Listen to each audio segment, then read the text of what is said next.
The laughter came first. Sharp, careless, rolling across the desert range like it had permission to mock time itself. The cadets stood in their crisp fatigues, rifles slung over shoulders, optics gleaming with factory-new arrogance. They laughed at the old man's weapon. A rifle with a wooden stock, blued steel dulled to gray. A scope so small it looked like a relic from a museum gift shop. To them it was a joke. But what happened next would silence every laugh, freeze every boot to the ground, and force even the general to rise in respect. If you believe respect is earned through skill, not appearances, stay with this story. Because the shot you're about to hear isn't just a shot. It's a lesson carved into steel and silence. The Nevada sun hammered down on Fort Ironside, turning the shooting range into a mirage of heat and dust. A dozen cadets shifted in their boots, sweat dampening their collars even though the morning drills had barely begun.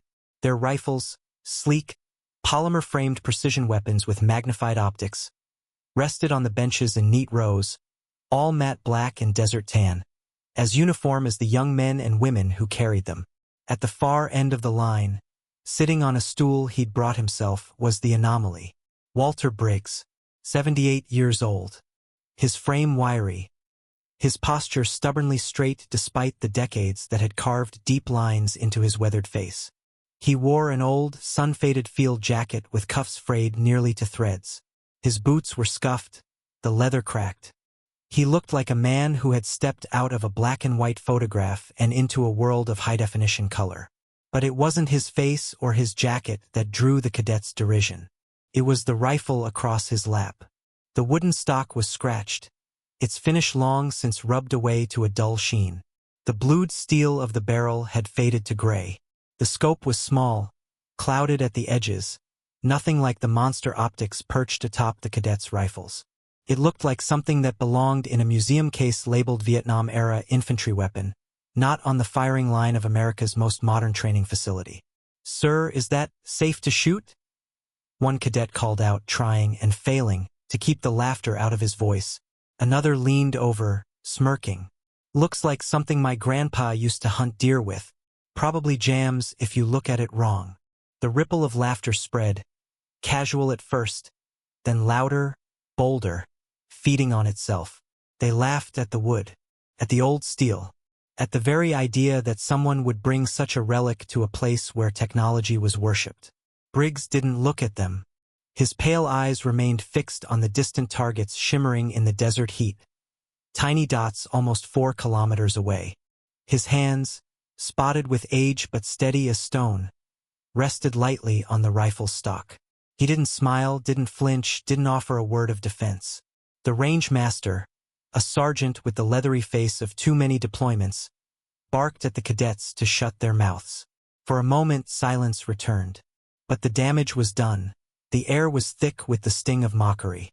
Briggs adjusted the strap on his shoulder, then leaned forward, his voice low but carrying. "Steel doesn't get old," he said, his words slow and deliberate. "Only men do, and sometimes not even that." A few cadets exchanged puzzled looks, but the laughter had dried up. Something in his tone carried weight, the kind of weight that doesn't come from rank, but from survival. Still, in their eyes, he was just an old man with an old rifle. Nothing more.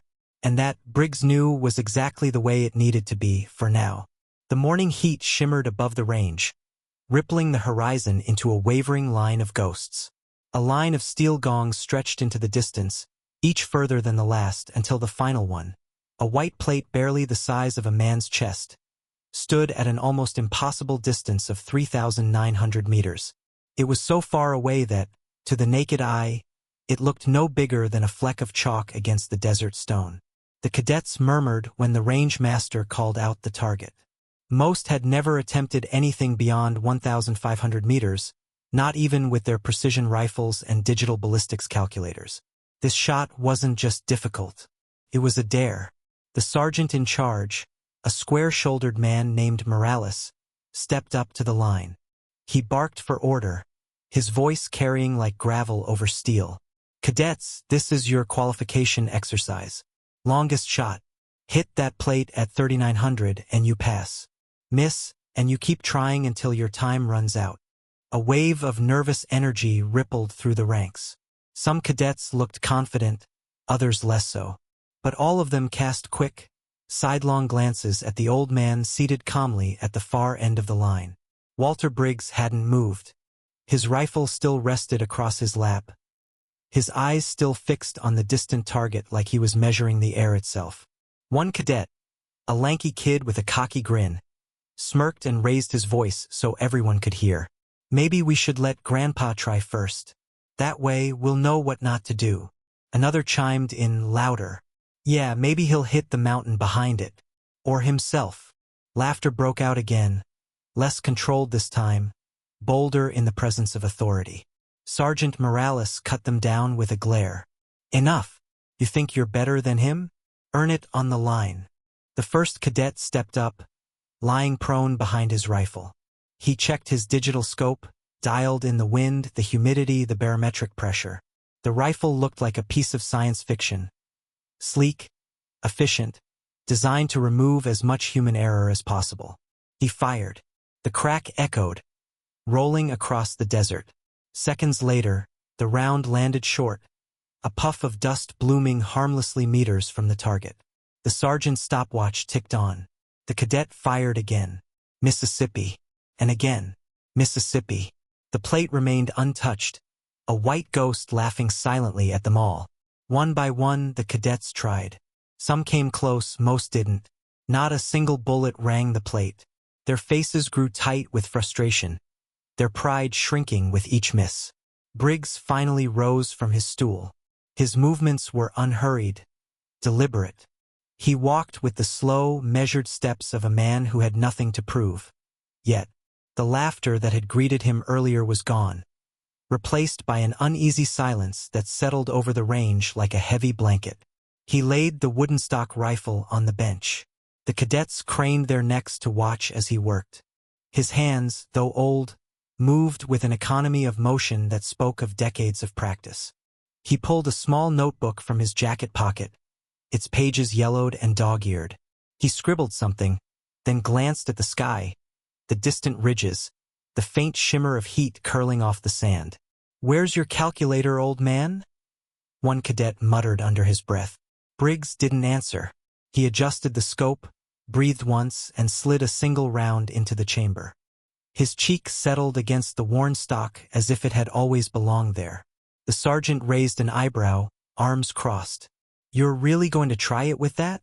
Briggs's eyes never left the target. "There's no try, Sergeant," he said quietly. "Only hit or miss." And then the range fell silent, as every cadet waited for the shot that none of them believed could land. The desert seemed to hold its breath. Even the cicadas fell quiet as Walter Briggs lowered his head to the scope. The wood of the stock pressed against his cheek like an old friend. He didn't see a faded rifle. He saw every range he had ever laid on. Jungles thick with humidity, mountains where the air itself tried to choke you, deserts where mirages danced like liars. He exhaled slowly, the sound barely audible. His finger found the trigger with the familiarity of muscle memory older than most of the cadets' parents. He wasn't rushing. He wasn't even aiming in the way the cadets thought of aiming. He was reading the air, the heat waves bending the horizon, the tremor of a flag at the edge of the berm. He shifted his hold by a hair's breadth. The crack of the shot was sharp but not hurried, cutting the silence like glass shattering. The recoil pushed against his shoulder, but his body absorbed it without protest. His gaze locked downrange. The bullet flew, invisible but alive, carving through nearly 4 kilometers of shimmering heat. Time stretched. For the cadets, it was an eternity of doubt. For Briggs, it was just another heartbeat. Then it came. The faint, unmistakable ping of steel struck true.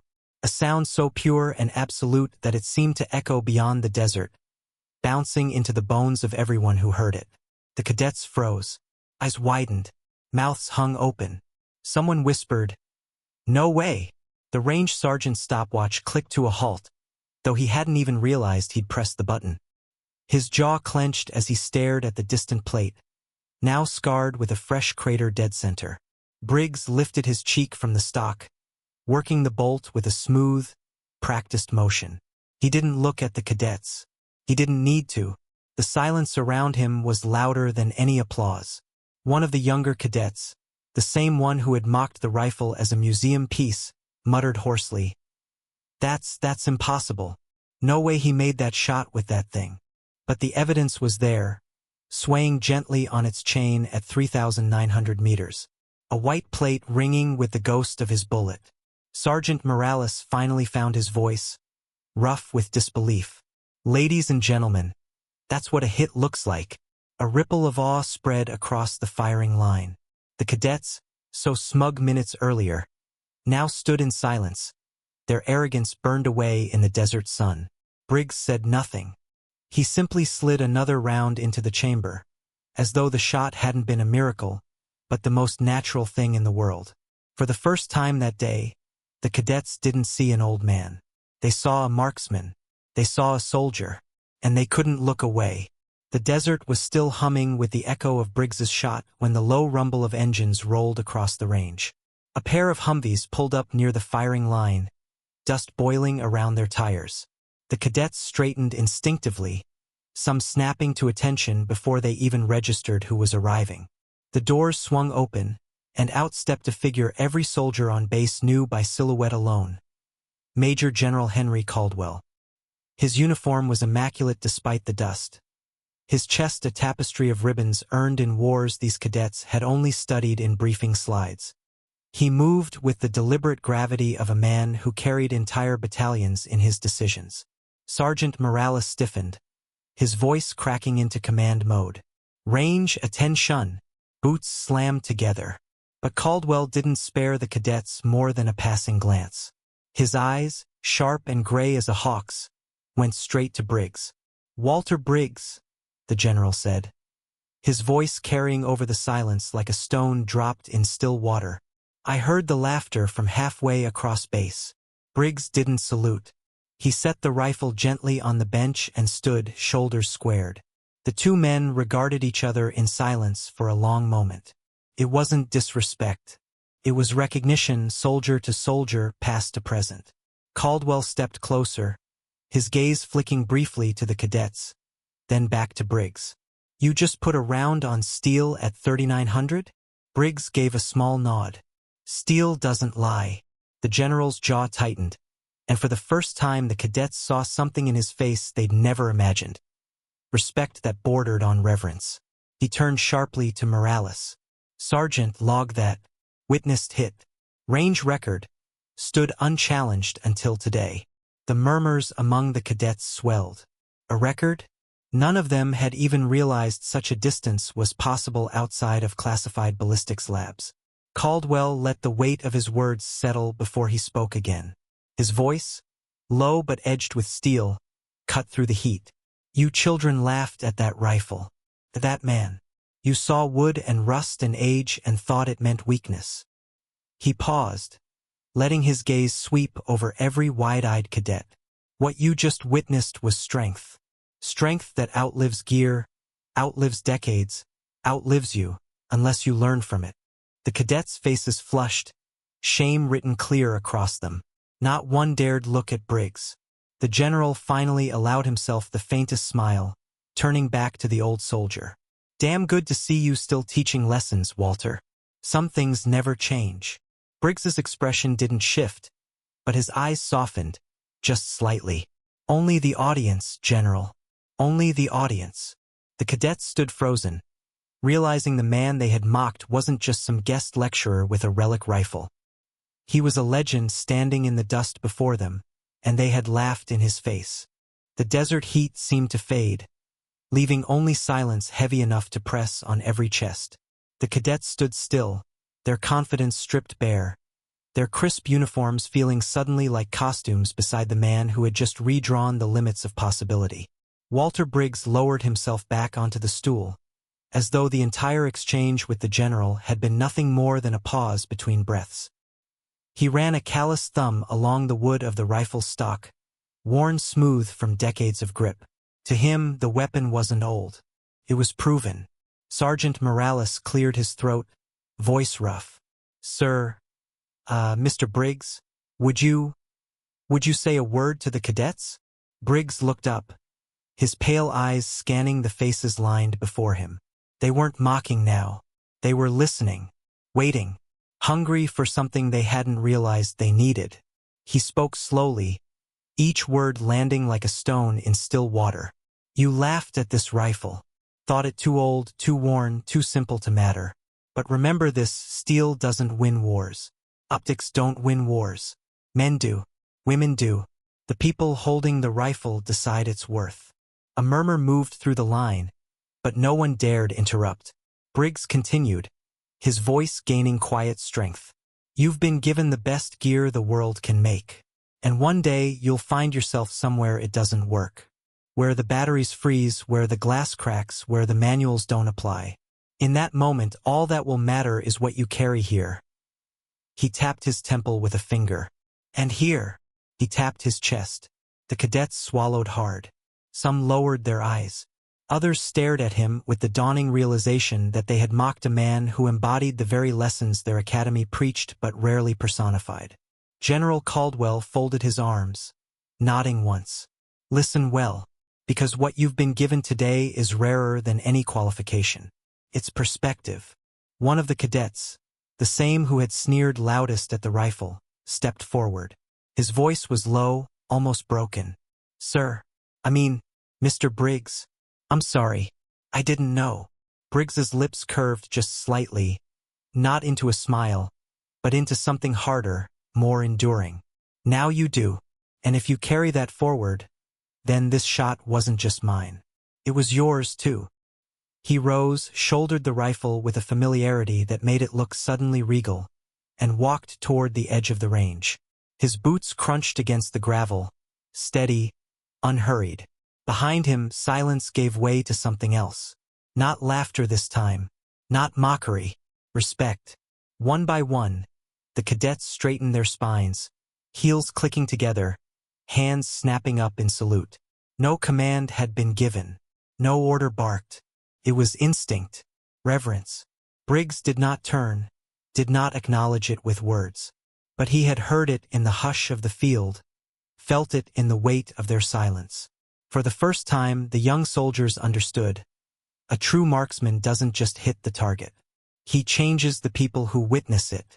The general watched him go, his voice low, almost to himself. A relic, they called him. He shook his head. Relics don't break records.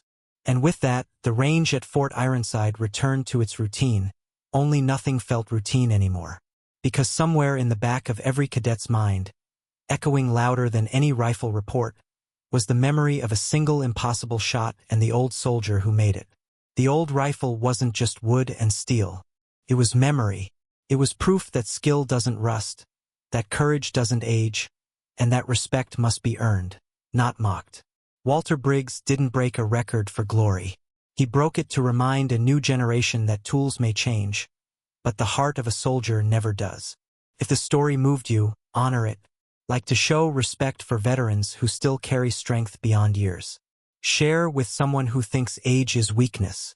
Subscribe to Endless Stories for more legends of courage, humility, and respect that should never be forgotten.